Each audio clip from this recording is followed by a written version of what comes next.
This program is for discussion purpose only. Business Plus TV or any of our anchor does not bear any responsibility or liability towards the content.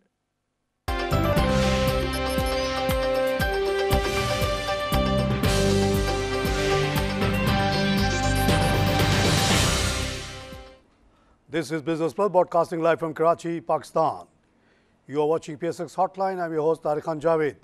नाज़रीन, आज की market हमारी शुरू में थोड़ी बेहतर रही और हमने 295 प्लस तक जाते हुए मार्केट को देखा मिड डे में. उसके बाद आखिर तक 271 का लेवल था, लेकिन उसके बाद से मार्केट गिरना शुरू हुई.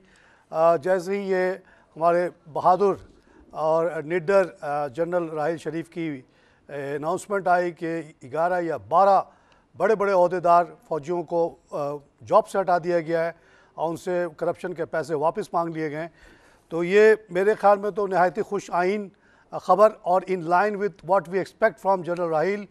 वो जनरल जिसने आपको फाटा पे कब्ज़ा करके दे दिया, मुल्क को बड़ा कर दिया और जिसके बारे में ऐसा दिल से महसूस होता है कि उसको तो शहादत के अलावा किसी चीज़ की परवाह नहीं है, तो वही एक ऐसा है फ़ौजी जो कर सकता था कर दिया. तो ये बहुत अच्छी खबर थी, लेकिन मार्केट उसकी वजह से गिर गई और एकदम से मार्केट 47 माइनस पे चली गई. 30 इंडेक्स माइनस 47, 33,572 का लेवल और 30 में भी 25 का लॉस 19,456. ऑल शेयर्स 63 प्लस हो गया 23,096. ज़बरदस्त वॉल्यूम है आज, 327 मिलियन शेयर्स का काम हुआ है और advancing company 120, declining 215, unchanged 32. Dewan motors leading the volume with 22 million. Byco petroleum में 17 मिलियन का काम हुआ, पेस में 16, टीआरजी पे 15, फातमा फर्टिलाइज़र में 14. और गेनर्स लूज़र की बात की जाए तो नेस्ले में 220 का इजाफा है, बाटा में 69, पाकिस्तान टोबैको में 53, आइलैंड टेक्सटाइल 33, रईत पाकिस्तान में 30. Unilever food is the biggest loser with 39 minus. Park services minus 26, services limited में 22 का लॉस है, सनरे टेक्सटाइल में 20, JWD शुगर में 15 का लॉस. आज की जो मार्केट के बढ़ने की वजह थी पूरे दुनिया में वो ये थी कि तेल की कीमत बड़ी तेज़ी से ऊपर गए और अभी जब मैं आखिरी देख रहा था तो WTI 44 पे पहुंचा हुआ था और बेंट 46 पे. इसके 3 वजूहत बताई जा रही हैं. एक तो वजह यह है कि कुवैत में अभी भी स्ट्राइक चल रहा है. कल खबर आई थी कि ख़त्म हो गया है, लेकिन आज तीसरा दिन हो गया है कि वहाँ पे वर्कर्स ने स्ट्राइक किया हुआ है. दूसरी वजह यह है कि जो इन्वेंट्री का फिगर आया अमेरिका का वो लोअर देन एक्सपेक्टेड है, ये भी एक फैक्टर रहा होगा. और दूसरी ये कि सऊदी अरेबिया जो है बहुत बड़े पैमाने पे अब बोरिंग करने जा रहा है और अपनी जो कंपनी है अरामको, जो उसकी तेल की कंपनी है, उसको उसके शेयर्स बेचना चाह रहा है. ये 3-4 खबरों ने मिल के मार्केट को बढ़ाया हुआ है तेल की, जिसका बहुत ज़बरदस्त इम्पैक्ट हमारे मार्केट पे आया और हमने 295 प्लस देखा मिड डे पे. और जब ये 271 पे प्लस पे था तब ये ख़बर आ गई एहतसाब की विद इन दी आर्मी और पहली दफ़ा इतनी पब्लिकली ये बातें आई और उसकी जो अभी थोड़ी बहुत डिटेल आई है वो देख के लगता है वाकई कि ये जो कदम लिया है जनरल राहिल ने नहायत ही हिम्मत वाला है. क्योंकि एक बड़े साहब को हटाया गया, उन पर सिर्फ इल्ज़ाम ये है कि वो कोई गाड़ी चला रहे थे जिस पे कस्टम पे नहीं हुआ था. अगर आप फ्रंटियर ये KP या बलुचिस्तान वगैरह में जाएं तो ये कॉमन सी बात है कि गाड़ियां होती हैं जिसके ऊपर कोई कस्टम पे नहीं होता, कोई नंबर नहीं होता, या होता भी है तो वो बस सिंध की इस्लामाबाद की चोरी शुदा गाड़ियाँ होती, चलाना कोई बड़ी बात नहीं है. लेकिन इस तरह की एहतसाब ऑलरेडी 2 दिन पहले उन्होंने सिग्नल दे दिया था कि अक्रॉस द बोर्ड होना चाहिए और वो खुद करके दिखा दिया. बोलने से अच्छा है कि करके दिखा दो. और अब जो है बड़ी हेवी बर्डन आ गई है तमाम इदारों पे कि जो भी करप्शन में इन्वॉल्व है सबको पकड़ा जाए. करप्शन सबसे बड़ा मसला है पाकिस्तान का. सिर्फ FBR में कहते हैं कि 5,000 बिलियन का करप्शन होता है. टोटल कलेक्शन उनकी 2,500 भी नहीं है और 5,000 पॉकेट में रख लेते हैं. यानी जब कोई जाता है BR टैक्स देने के लिए 1,000 तो उससे कहते हैं कि ऐसा करो 250 रुपये जमा कर दो, 500 रुपये हमें दे दो और 250 रुपये तुम बचा लो. तो वो जो है 250 रुपये पहुँच जाता है पनामा. या स्विट्ज़रलैंड। तो ये है डिस्ट्रीब्यूशन ऑफ टैक्सेस। ये एक इदारे की बात है। इसी तरह आप देखें कि ये जो हमारे सो कॉल्ड इदारे हैं, PIA और जो गवर्नमेंट के इदारे हैं, गवर्नमेंट जो बिज़नेस चला रही है, उसमें 600 बिलियन हमारे फ़ौज के कॉस्ट है 700 बिलियन। 600 बिलियन सिर्फ ये PIA वगैरह खा जाते हैं। और खाने की वजह क्या है? PIA एक इदारा है, जहाज़ है, उड़ाता है, पैसेंजर को इधर से उधर लेके जाता है। दुनिया भर की जहाज़ की कंपनियां बहुत अच्छा कमा के दे रही हैं। ये लॉस क्यों करता है? लॉस इसलिए करता है कि जहां 150 लोग होने चाहिए वहां 750 लोग बैठाए गए।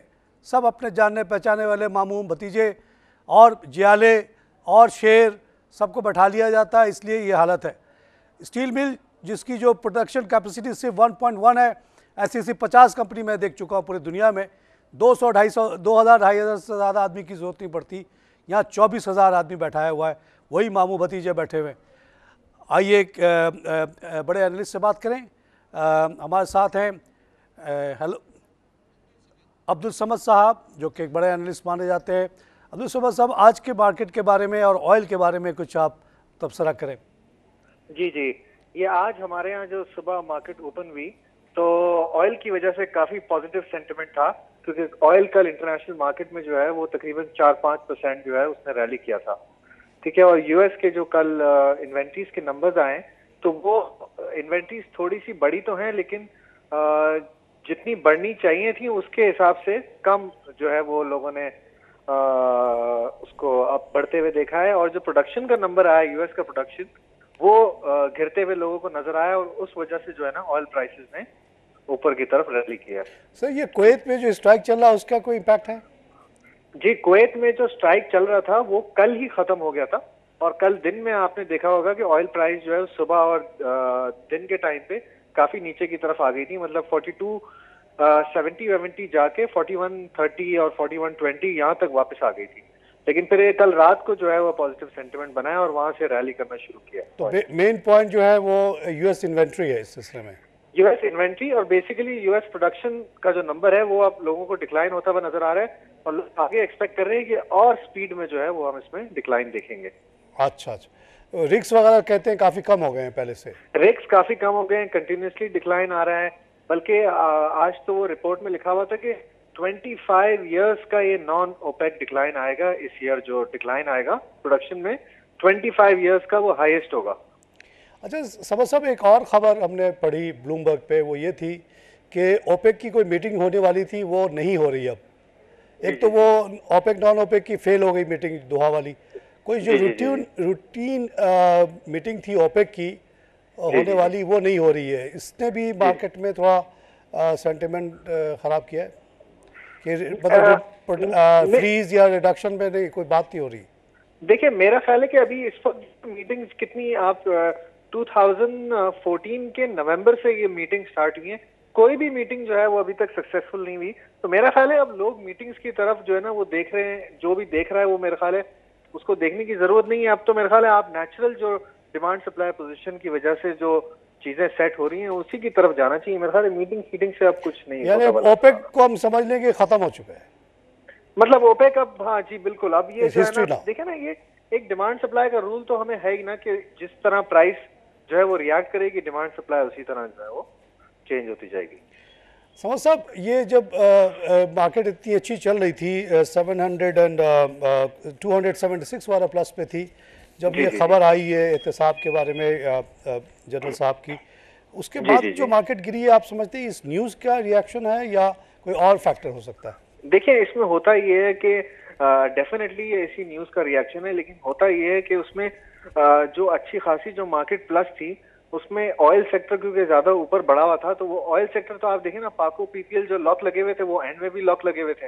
अच्छा। लेकिन दूसरी चीजें जो है वो काफी नीचे आ गई। जब भी ऑयल सेक्टर में हमने रैली देखी है तो हम दूसरे सेक्टर्स में वैसी प्रॉफिट टेकिंग देखते हैं। और फिर जब ये न्यूज आई तो जो झटका आया उसमें जो वीक होल्डर्स होते हैं वो उन्होंने माल छोड़ा। हाँ, ये मेरे ख्याल है ये वो बहुत इंपॉर्टेंट बात आपने कही। ये वीक होल्डर्स होते हैं, दिल जिनका कमजोर होता है, बिला वजह भी डर जाते हैं और खबरों में खबरें निकालना शुरू कर देते हैं। एक साहब ने फोन किया, कहने लगे ऐसा तो नहीं कि जनरल राहिल को उलट देंगे लोग। मैंने कहा कैसी बातें कर रहे हो यार, इसे डिसिप्लिन आर्मी। और उन्होंने 11 लोगों के खिलाफ एक्शन लिया है विद after lot investigation. तो आप And ये no, देखें ना, एक तरफ तो अगर देखा जाए तो ये तो एक अच्छी खबर है ना कि बिल्कुल। बुरे लोगों के खिलाफ एक्शन लिया जा रहा है। और आप ये देखिए उन्होंने क्या कहा है कि जो भी आपने करप्शन किया है वो कौम के खजाने में वापस डाले। वाह, क्या तो जबरदस्त बात की। ये तो मुल्क के लिए कोई एक बुरी खबर तो नहीं है, बस ये कि लोग उसमें जरा जो है वो डर जाते हैं और वो उसमें।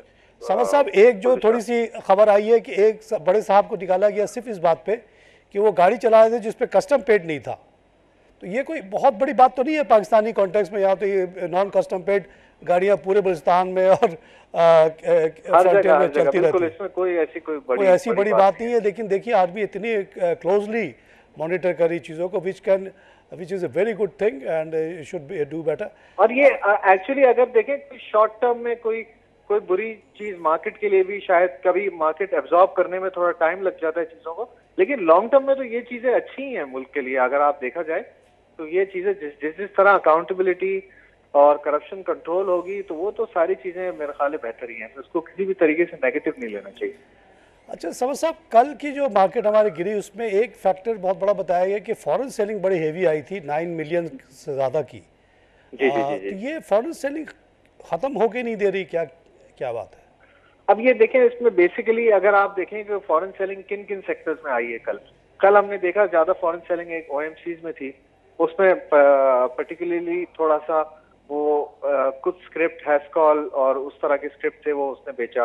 बाकी अगर आप देखें तो बैंक पे थोड़ा सा फॉरेनर नेगेटिव काफी टाइम से हुआ है, तो वो मेरे ख्याल है कि इतना कोई वो मसला नहीं है। वो एक आध बैंक ही है जिसकी थोड़ा सा बाहर कुछ ऑपरेशन से मसला हुआ है तो वो बेचता है। तो मेरा ख्याल है कि ऐसी कोई बात नहीं है। आप हो सकता है कि आप नेक्स्ट वीक में या तो आप फॉरेन बाइंग भी आते हुए देखें, तो वो मेरे ख्याल है कोई ऐसी कंसर्निंग चीज नहीं। अच्छा सर, समझ साहब कल सीमेंट ने भी बड़ी पिटाई खाई है, उसकी क्या वजह है? सीमेंट में एक्चुअली होता ये था कि फॉरेनर जो है काफी बायर रहे हैं पिछले 1-2 वीक्स में, ठीक है, तो वो थोड़ी सी उनकी बाइंग सेंटिमेंट थोड़ा सा रुका है, तो इस वजह से वो सीमेंट थोड़े से नीचे आ गए। लेकिन आज हमने देखा कि कुछ डीजी खान उन्होंने कुछ रिबाउंड भी किया है, तो वो मेरा ख्याल है कि प्योरली फंडामेंटल्स पे चल रहे हैं। जिस तरह लोगों को मंथ एंड हो रहा है, नंबर्स नजर आएंगे तो वो फिर उसके अंदर बाइंग आ जाएगी, कोई ऐसे मसले की बात। समझ साहब, जो रिजल्ट्स आ रहे हैं जैसे FFCL का रिजल्ट आया, बैंक अल हबीब का आया, उसके बारे में कुछ कमेंट करेंगे आप? जिस तरह FFBL की पहले आपने जो बात की, जो आज मेरे ख्याल है उसने लॉस दिया है जी थोड़ा सा। अच्छा, FFBL लोग जो यहाँ तक अभी तक जो इतना ऊपर आया हुआ है वो उसका रीजन उसका मीट का जो प्लांट आना है वही है। तो जब तक उससे अर्निंग लोगों को नजर नहीं आएगी तो वो थोड़ा सा आज उसने बुरा परफॉर्म किया है, लेकिन जब उससे अर्निंग आना शुरू हो जाएगी तो मेरे ख्याल है कि वो भी परफॉर्म करना शुरू कर देगा। अभी क्योंकि होता ये है कि लोग थोड़ा सा पहले से वो कर लेते हैं, इसको प्रीएम्प्ट कर लेते हैं और पहले से रेट थोड़ा ऊपर आ जाते हैं, लेकिन वो फिर चीजें आहिस्ता आहिस्ता एडजस्ट हो जाती है। बिल्कुल आपने सही कहा, मीट का तो कारोबार अभी शुरू करना है उनको, उसमें तो टाइम लगता है, प्रिपरेशन में टाइम लगता है। कोई नया कारोबार शुरू करें तो शुरू में लॉसेस भी होती हैं, तो जो FFBL पे जो पैसा लगा रहा है ये सोच के लगाया। जैसे लोगों को थोड़ी सी भी न्यूज आती है वो उसमें पहले ही इतनी प्राइस बढ़ जाती है, फिर वो लोग कहते हैं यार अभी तो आया ही नहीं, अभी तो आया ही नहीं। तो टाइम लगता है चीजों में। ये चीजें कोई थोड़ी क्या गए और ले आए प्लांट और काम शुरू हो गया। अनकुछ होती हैं चीजें और लोग समझते हैं कि वो 2 साल बाद की जो है वो अर्निंग आना शुरू हो जाएंगी, लेकिन वो टाइम लगता है चीजों को उस तरह पे। लेकिन सर ये जो आज की जो रिपोर्ट है जो लॉस की, उसमें मेन रीजन बताया जा रहा है कि डैप की कीमत मुसलसल गिरती गई इंटरनेशनल मार्केट में, जिसकी वजह से इनको लॉस हुआ है। जी जी जी जी। ये वो एक्चुअली वो फर्टिलाइजर सेक्टर में आपको अंदाजा तो है कि वो बाहर भी प्राइसेस नीचे आ रही हैं, इंटरनेशनली भी थोड़ा सा स्लो डाउन, फिर ऊपर यहाँ भी थोड़ी ऑफटेक भी हम नंबर्स देख रहे हैं पिछले 2-3 महीने से सही तरह पिकअप नहीं हो रहे। तो फर्टिलाइजर सेक्टर इस वक्त थोड़ा सा आप समझ लेके प्रॉब्लम में है, और वो शायद थोड़ा टाइम रहे जब तक अनटिल अनलेस अब आप देखें कि कमोडिटीज रिबाउंड हो रही हैं, तो बाहर अगर यूरिया की प्राइस रिबाउंड हो गई तो यहाँ हमारा डिस्काउंट कम होगा, तो यहाँ फिर बिकना शुरू हो जाएगी। अच्छा सर, एक और रिजल्ट है एंग्रो फूड का भी आज, उसके बारे में आपने देखा उसको? जी जी, एंग्रो फूड का रिजल्ट कल आया था, उसने 1-1.5 रुपए तकरीबन उसने क्वार्टर के कमाया है, तो वो मेरे ख्याल है इन लाइन है। वो तो असल अब अपनी डील की ऊपर ही चल रहा है कि उसकी जो कहाँ उसकी प्राइस आती है। अब कुछ लोग कहते हैं कि शायद 140 के पास आए, कुछ लोग व्यू है कि वो शायद 180 के पास आएगी। तो वो अब जहां भी आएगी उस तरफ जो है वो फिर पब्लिक ऑफर होगा, टेंडर ऑफर, तो उसमें लोगों को एग्जिट का चांस मिलेगा। अच्छा, वो जो एंग्रो फूड की खबर आई थी कि वो फीजलैंड नाम की कंपनी 51% शेयर ले रही है जी और जी जी जी 500 उसी की मिलियन बात डॉलर की बात थी, क्या उस पर कोई पेशरफ नहीं हो रही क्या? नहीं, उसमें देखें वो अभी उन्होंने इंटरेस्ट शो किया है, तो मेरा ख्याल है कि इन चीजों में जो है वो टाइम लगता है, तो वो थोड़ा सा मेरा ख्याल है इसको डील पूरा वो अभी तो इसकी ड्यू डिलिजेंस होगी, सारी चीजें होंगी, फिर हमें अंदाजा होगा कि ये डील किस तरफ जा रही है। अच्छा समझ साहब, वो जो 501 मिलियन का ऑफर की बात हुई थी उससे जो वर्कआउट करता है प्राइस वो 162 का है, जबकि ये शेयर अभी 143 वाले पे चल रहा है। तो आपके क्या ख्याल है, इतना ज़्यादा कोई क्यों ऑफर करेगा इतना पैसा पाकिस्तानी कंपनी के लिए? नहीं, अभी मेरा ख्याल है 153 के करीब ट्रेड हो रहा है ना।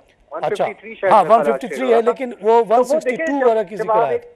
हाँ, जब आप एक स्टेक लेते हैं तो उसमें कभी अगर तो बायर को ज्यादा जरूरत होती है तो बायर फिर कुछ थोड़े पैसे ऊपर देता है, अगर तो बायर आपके पास आता है तो वो थोड़े से पैसे ऊपर देता है, अगर तो सेलर जो है वो डेलिबरेट होता है तो वो थोड़ा सा। बिल्कुल ये तो एक्चुअल बायर सेलर की पोजीशन तो उन्हीं को पता होगी, क्योंकि डील तो उन्हीं के बीच में भी आपस में, तो जो भी ज्यादा जो है वो डेलिबरेट होगा उसमें थोड़ा तो मतलब देना पड़ेगा। वो पार्टी काफी इंटरेस्टेड है पाकिस्तान में, और ये चाहे जो थोड़ा ज्यादा रेट मांग सकते हैं और मिल भी जाएगा, जैसा कि हमने विटॉल के साथ देखा, हैस्कॉल में आए वो, और उन्होंने जो एग्जिस्टिंग रेट था उससे कहीं ऊपर ले लिया, और जब पूछा गया क्यों तो कह रहे कि हम फ्यूचर देख रहे हैं, पास्ट नहीं देख रहे।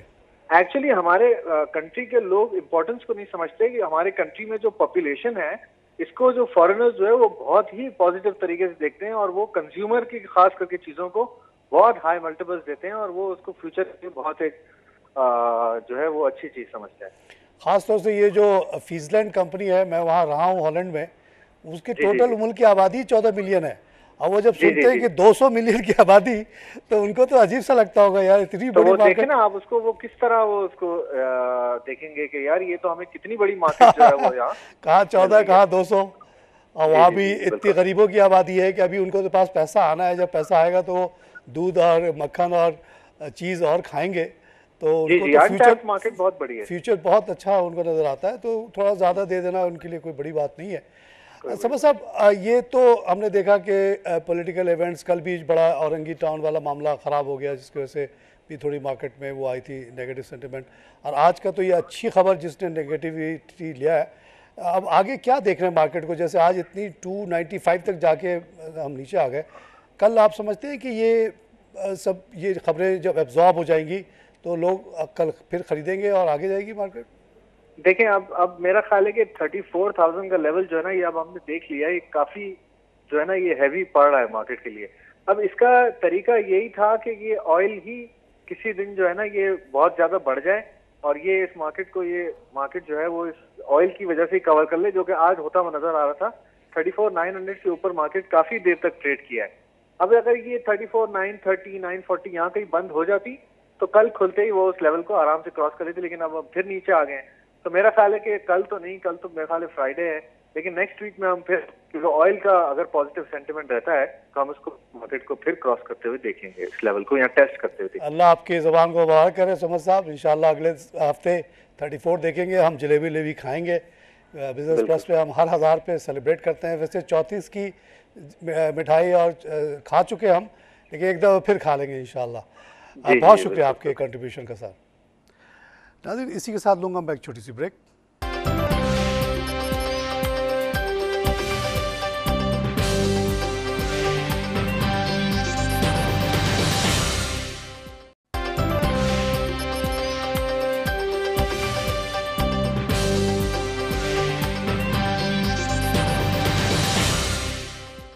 Welcome back to PSX hotline. नाज़रीन, अभी एक बड़े एक्सपर्ट समझ साहब से बात हो रही थी, और उनका ये ख्याल था कि ये जो आज मार्केट हमारी एकदम 271 से एकदम से माइनस में चली गई, वो रिएक्शन था जो अनाउंसमेंट हुई है आर्मी की तरफ से। उनका ये ख्याल था कि ये बहुत ही पॉजिटिव अनाउंसमेंट, जिसको लोगों ने बिला वजह नेगेटिव लिया है। अक्रॉस द बोर्ड अकाउंटेबिलिटी हो जाए तो आप सोचें कि पाकिस्तान की तकदीर बदल सकती है। यहाँ बेइंतहा करप्शन है, जो मेन इदारा जो टैक्स कलेक्ट करता है वही 3 रुपये में से 2 रुपये खा जाता है, 1 रुपये पब्लिक में लाता है, 1 रुपये की इजाज़त देता है छुपाने की, जो जाके स्विट्ज़रलैंड के अकाउंट में और पनामा में छुप जाता है। ये तो एक इदारा, इसी तरह के सारे इदारों में यहाँ पे करप्शन हो रहा है, और इसको अगर कंट्रोल कर लिया जाए तो पाकिस्तान के हालात बदल सकते हैं। जहाँ तक टैक्स कलेक्शन का सवाल है, मेरी और मेरे जो हमारा एक इदारा है ओवरसीज़ पाकिस्तानी इन्वेस्टर्स फोरम, 2009 से हम ये कह रहे हैं कि भाई ये ठेके पे हमें दे दो, हम आपको जो भी अभी कलेक्ट हो रहा है उससे 2 गुना 3 गुना देने के लिए तैयार हैं।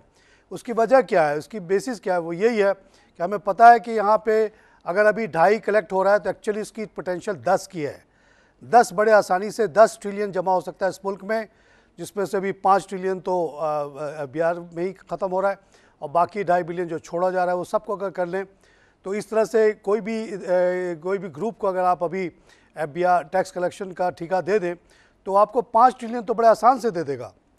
इसी तरह अभी नासिर खान साहब जो FBR के चीफ़ हैं, एग्जिस्टिंग चीफ़ हैं, कोई हवाई बात, कोई राइटर, कोई थिंकर नहीं बोल रहा, कोई हिस्टोरियन नहीं बात कर रहा, जो बैठा हुआ आदमी बाजवा साहब के बाद, उन्होंने ख़ुद एडमिट किया है कि 35 लाख लोग इस मुल्क में ऐसे हैं जो नहायत ही अमीर हैं, जिनके पास बहुत गाड़ियाँ हैं, बहुत बड़े बड़े घर हैं, जो 1 पैसा टैक्स नहीं देते।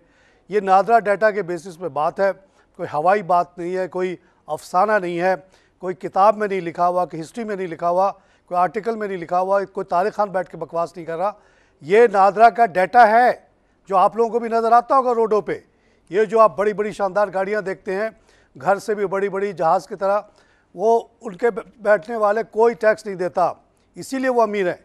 क्योंकि जब आप प्रॉपर टैक्स देते हैं, अगर आप एक कंपनी चलाएं आजकल, जैसे हमारी कंपनी है, हम 34% टैक्स दे देते हैं, यानी 100 कमाते हैं तो 34 तो गवर्नमेंट को दे देते हैं, और वो कमाना कितना मुश्किल है आपको पता है। लेकिन अगर मैं टैक्स ना दूं तो ये 34 बच जाए तो मैं आस्ते आस्ते बहुत अमीर हो जाऊंगा, अभी हो नहीं सकता। तो अगर ये 35 लाख लोगों को ये टैक्स कर दे, मेरी तजवीज़ है जब से मैं आया हूँ, उनसे कहो कि 25 लाख रुपए खामोशी से इस अकाउंट में जमा करो, नहीं तो तमाम जायदाद तुम्हारी जब्त। तो आप ये 35 लाख से 7,000 बिलियन यानी 7 ट्रिलियन जमा कर सकते हैं। 7 ट्रिलियन ये, 5 ट्रिलियन जो खुर्द बुद हो जाता है बिहार में, 12 ट्रिलियन तो यही हो गया। आइए एक और बड़े एनालिस्ट एहसन मेहनती साहब से बात करते हैं, जो कि CEO हैं आरिफ हबीब कमोडिटीज़ के और बहुत बड़े एक्सपर्ट माने जाते हैं। रोज़ाना इनकी कमेंट्री मैं अखबारों में पढ़ता हूँ। एहसन मेहनती साहब, welcome to the show sir. Thank you sir. आज की मार्केट इतनी पॉजिटिव चलते चलते एकदम से गिर गई, इस पर तो थोड़ा कमेंट करें, और तेल की कीमत को क्या हो रहा है? देखिए, आई गेस कि ये कुछ हद तक जो है, जो हम देख रहे हैं पॉलिटिकल एनवायरनमेंट कुछ ग्रिम वावा है, कुछ जाहिर है पॉलिटिकल पॉइंट ऑफ व्यू से या करप्शन पॉइंट ऑफ व्यू से जो डेवलपमेंट्स हो रही हैं, इन्वेस्टर्स थोड़े से नर्वस हैं। आई बिलीव के कुछ एक्सपेक्ट कर रहे हैं, कुछ प्रोटेस्ट होने हैं, कुछ लीक्स को लेके। आई थिंक कि एक ऐसा एनवायरनमेंट है जिसमें पॉलिटिकल एनवायरनमेंट जो है वो इस वक्त मार्केट की परफॉर्मेंस को वीक कर रहा है। ऑयल पे क्या हो रहा है सर? आपकी स्पेशलिटी है कमोडिटीज। देखिए, आई बिलीव कि ऑयल प्राइसेस जो 45-44 डॉलर के करीब जो है वो कल जो है वो देखी गई हैं। ये चीज़ें आई बिलीव ऑयल सेक्टर के लिए काफ़ी मुस्बत साबित हुई हैं। कुछ ऑयल स्टॉक्स हैं, एक्सप्लोरेशन स्टॉक्स अपर लॉक पर जो है वो क्लोज होते हुए हमें आए हैं। मार्केट को अच्छा सपोर्ट 200-250 पॉइंट 300 पॉइंट तक पॉजिटिवनेस मार्केट की देखी गई थी। आई थिंक रीजन इसका यही है कि ऑयल प्राइसेस जो हैं या ऑयल स्टॉक्स हैं, उनकी वैल्यूएशन इंप्रूव हो जाती हैं जहां ऑयल प्राइसेस बढ़ती हैं इंटरनेशनल मार्केट में। और आई बिलीव के लोकल ऑयल प्राइसेस पर भी जो है वो हम एक्सपेक्ट कर सकते हैं कि उसके अंदर भी कोई डेवलपमेंट देखा जाए। और दूसरा जाहिर है फिर बैलेंस ऑफ पेमेंट जो हमारी कुछ मार्च तक का जो डेटा है वो आई बिलीव कि काफ़ी इम्प्रेसिव आ गया है। बैलेंस ऑफ पेमेंट की जो सिचुएशन है पाकिस्तान की, कल लास्ट ईयर से अगर कंपेयर करें तो काफ़ी बेहतर पोजीशन इस वक्त हमें नज़र आ रही है। सर अभी जो मैं शो शुरू करने से पहले देख रहा था कंप्यूटर पे, तो बेंट 46 पे नज़र आया और WTI 44 पे। तो पिछले 2 घंटे में भी कीमतें तेल की बढ़ती हुई नज़र आई, इसकी क्या वजह है? देखिए, आई थिंक कि कुछ जो इन्वेंट्रीज हैं यूएस की लेके, वो इन्वेंट्रीज का जो डेटा है कल थोड़ा सा वीक डेटा आया। और जाहिर है जब इन्वेंट्रीज कम होती हैं तेल की तो तेल प्राइसेस बढ़ती हैं इंटरनेशनल मार्केट में। और फिर इसके अलावा कुछ र्यूमर्स ये भी हैं कि नई कोई डोहा टॉक्स लेके जो है कोई नई टॉक्स जो है वो अपेरेंटली ओपेक मेंबर्स की कोई नई डेट आने लगी है, और वो मीटिंग जो है सर्टनली कुछ ऑयल आउटपुट को कट करने की इंडिकेशंस दे सकती है। अच्छा, ओपेक वाले आपस में बैठ के ऑयल कट करने की बात करेंगे? जी हाँ, अगली मीटिंग की कोई एक्सपेक्टेशन उसमें रशिया के इन्वॉल्वमेंट है नहीं? आई बिलीव कि जो इस वक्त जो आउटपुट प्रोडक्शन हम रशिया की देख रहे हैं या ईरान की देख रहे हैं, इनको कोई रोकने का कोई एवेन्यू तो नहीं नजर आ रहा, बट ये मीटिंग्स होती हैं जिसमें कुछ एग्रीमेंट्स हो सकते हैं। हाँ, बैठ के कम से कम सर जोड़ के बैठ सकते हैं, क्योंकि ये पिछला तो बड़ा डिसअपॉइंटिंग मीटिंग रहा। मैं साहब, आपके कंट्रीब्यूशन का बहुत बहुत शुक्रिया। जाते जाते आप ये ज़रूर बताइए कि आप कल कैसे देख रहे हैं मार्केट को? कल जुमा भी है। आई बिलीव ऑयल सेक्टर इस वक्त काफी पॉजिटिव परफॉर्मेंस दे सकता है, और ये मतलब एक्सूबरेंस जो है ऑयल सेक्टर को लेके मार्केट को काफी ज्यादा सपोर्ट कर सकती है। बहुत शुक्रिया साहब। नाज़रीन, प्रोग्राम का वक्त ख़त्म हो रहा है। जाते जाते बस थोड़ी सी मैं कमेंट्री ये करना चाहता हूँ कि ये इस तरह के जो इवेंट्स होते हैं, इससे आप लोगों को ज़्यादा घबराना नहीं चाहिए। आप बहुत सारे, जैसा कि समझ साहब ने कहा, कमज़ोर दिल वालों ने बिला वजह भेज दिया। देखिए, जब हमारी मार्केट 271 पे थी और इससे पहले 295 पे थी, तो उसके पीछे बड़े फंडामेंटल रीज़न्स थे, और रीज़न्स यही थे कि तेल की कीमत काफ़ी बढ़ गई, जैसे कि मैंने अभी कहा कि 44 और 46 वगैरह के लेवल जो कि बहुत दिनों के बाद देखा गया है। और जैसा कि मेहनती साहब ने कहा कि एक मीटिंग फेल हो जाने का मतलब थोड़ी है कि वो ख़त्म हो गई बात, अब वो सेकंड मीटिंग की वो बात कर रहे हैं, और हो सकता है कि कुछ ना कुछ उसके अंदर वो तय कर लें वो। तो इस लिहाज से ये उसी बेसिस पे ये बढ़ी थी, और स्ट्राइक की भी ख़बर थी, जो कि एक रिपोर्ट है कि ख़त्म हो गई, एक रिपोर्ट है कि नहीं हुई। ये सब चीज़ें मिल के चल रही थी मार्केट। और ये जनरल राहिल शरीफ साहब, जो कि पाकिस्तान के लिए मैं समझता हूँ सबसे बड़ा ब्लेसिंग है इस वक्त, अल्लाह ने उसको कहाँ से भेजा कि एक तो आपका मुल्क को वो बड़ा करके चले गए, वही दूसरे जनरल डरते रहे कि जी फाटा में जाएंगे तो ये हो जाएगा, वो हो जाएगा। यह मर्द मोमिन जिसको शहादत का शौक़ है, वो घुस गया, और आज आपको शवाल तक आपको दे दिया है। शवाल में बेइंतहा चिलगोज़े होते हैं, इसी वजह से टेररिस्टों ने वहाँ पे कब्ज़ा किया हुआ था, दबा के पैसे कमा रहे थे वो। तो जाएँ चिलगोज़े के दरख्तों से चिलगोज़ा को लेकर आए, उसको प्रोसेस करें, एक्सपोर्ट करें, जहाँ विज़िट भी करें। इलाका बड़ा खूबसूरत भी है, ठंडा भी है, उसी के करीब बहुत ऊंची ऊंची पहाड़ी है जिस पर हर वक्त बर्फ़ जमा होता है, जो कि हमारा बॉर्डर है बिटवीन बलूचिस्तान, अफ़गानिस्तान एंड पाकिस्तान। तो ये इतनी बड़ी सौगात आपको दी इस जनरल ने कि पूरा फाटा आपको दे दिया, और तमाम टेररिस्टों को मार के ख़त्म कर दिया और भगा दिया। अब वो जाके जो करना है अफ़गानिस्तान में करते रहें, वी डोंट केयर। साथ साथ ये छोटा साहब जो एक बैठे हुए थे बीच में जजीरे में, बहुत बड़े पंजाब की पूरी फ़ौज पुलिस हार गई उनके सामने। सनाउल्लाह साहब बड़ी बड़ी बातें करते हैं, एक छोटे ने हरा दिया उनको। तो वहाँ आर्मी गई तो देखिए कैसा पाँव पकड़ लिया उसने और सुधर गया वो। तो अब कोई भी बदमाशी बर्दाश्त नहीं की जाएगी इस मुल्क में, कोई भी करप्शन बर्दाश्त नहीं किया जाएगा, क्योंकि इस मुल्क को अब अपने सही लेवल पे जाना है।